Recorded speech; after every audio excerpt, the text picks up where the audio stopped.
পিছিয়ে পড়া নয়, পিছিয়ে রাখা হয়েছে।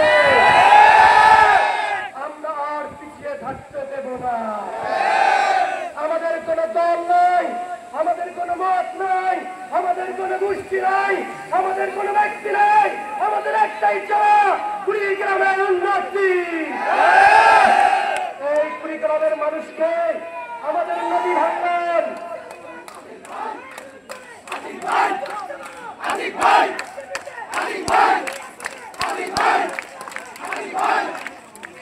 এই নদী ভাঙ্গন আমাদেরকে নিশ্চিন্ন করে দিয়েছে। আমরা দেখেছি কিছু কিছু নেতা এই নদীকে নিয়ে বাণিজ্য করে, টেন্ডারবাজি করে, বাঁধ নির্মাণ হয় না, আমার মা বোনরা কষ্টে থাকে। আমার হসপিটালে ডাক্তার নাই, 13 জন ডাক্তার দিকে কোন হসপিটাল চলতে পারে? আমরা কি তার পরিবর্তন চাই? এই পরিবর্তন আমাদের করতেই হবে।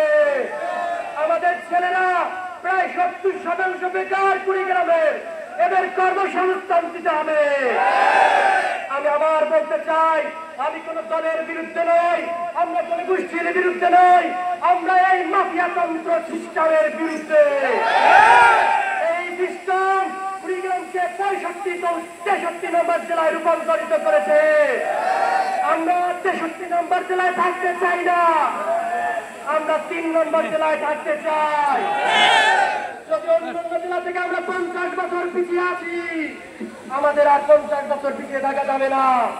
আমাদের শিক্ষা প্রতিষ্ঠান নাই, আমাদের হসপিটাল ভালো ফাংশন করে না, নদীগুলাতে বাঁধ নাই।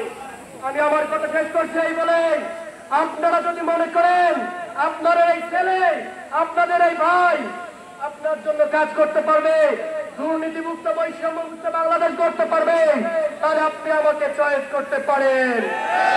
আমি আমাদের খেয়ানত করব না। আমি আলমদারকে বলতেছি, আমি আমাদের খেয়ানত করব না ইনশাআল্লাহ। এই কুড়িগ্রাম হবে দলিত, এই কুড়িগ্রাম হবে হরিজন, এই কুড়িগ্রাম হবে আলেম, এই কুড়িগ্রাম হবে ইমাম, এই কুড়িগ্রাম হবে আমার সমাজ। এই সেই কুড়িগ্রাম, মডেল কুড়িগ্রাম যেন বিনির্মাণ হয়, সেই স্বপ্ন দেখি, সেই স্বপ্ন বুনি।